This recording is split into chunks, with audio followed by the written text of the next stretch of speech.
कुछ लोगों की ये गलतफहमी है कि अगर हम आचार्य प्रशांत जी को देखें तो हमें आध्यात्मिक होना होगा, घर संसार से दूर रहना होगा, घर संसार त्याग देना होगा और शादी विवाह से तो परे रहना होगा।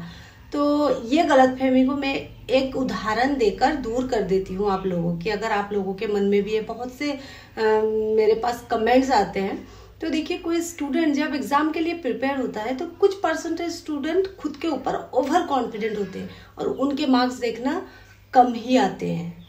और कुछ स्टूडेंट्स होते हैं जो कि अपने ऊपर कॉन्फिडेंट होता है कि हाँ हमने इतना पढ़ा है तो इतने मार्क्स मेरे आएंगे, खुद के ऊपर विश्वास रहता है और उनके उतने ही मार्क्स आते हैं लगभग। तो आचार्य प्रशांत जी को देखने के बाद ना आपको वही चीज आ जाएगा कि खुद पर विश्वास आ जाएगा, वही विश्वास जो विश्वास आपको चाहिए खुद पर। और आध्यात्मिक हो जाना मतलब कि घर संसार त्यागना उन्होंने कहीं भी नहीं जिक्र किया इस बात। आप शादी विवाह जैसे बंधन में बंधे, जरूर बंधे, पर उससे पहले इन सब का अर्थ भी तो, असली अर्थ भी तो आपको पता होनी चाहिए।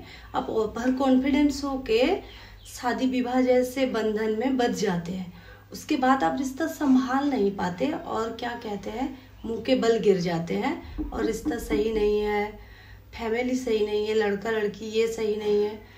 पर सही ये नहीं है, सही आप में समझ नहीं है। आप अगर पहले ही चीज़ों को समझ जाते हैं तो फिर ये सारे प्रॉब्लम्स नहीं आते हैं आपके रिश्ते में। कोई भी कार्य करने से पहले अगर हम उस कार्य को अच्छे से समझ जाते हैं तो क्या होता है, वो चीज़ें, बेसिक नॉलेज हमारे दिमाग में आ जाती है और हमसे वो चीज़ें बहुत आसान हो जाती है। फिर टेंशन नहीं होती, जीवन जी रहे हैं, खा पी रहे हैं, सो रहे हैं, उठ रहे हैं, बैठ रहे हैं, ये सब में भी एक टेंशन, एक तनाव है इंसान को। बस यही तनाव से मुक्ति मिल जाएगी उन्हें देखने के बाद। और शादी विवाह और रिश्ता जरूर कीजिए। अब उनको पसंद नहीं है, उन्होंने नहीं किया, उन्होंने कभी ये इस बात का जिक्र नहीं किया कि आप भी ना कीजिए। अगर आप रिश्तों को अच्छे से संभाल सकते हैं, अगर आप उस चीज का अर्थ जानते हैं, असली अर्थ रिश्तों के, तो आप कीजिए, जरूर कीजिए। पर उससे पहले थोड़ा सा जान लीजिए, थोड़ा सा जानकार बन जाइए। जानकार बनने में कोई हर्ज नहीं है, आप पहले जानकार बन जाइए।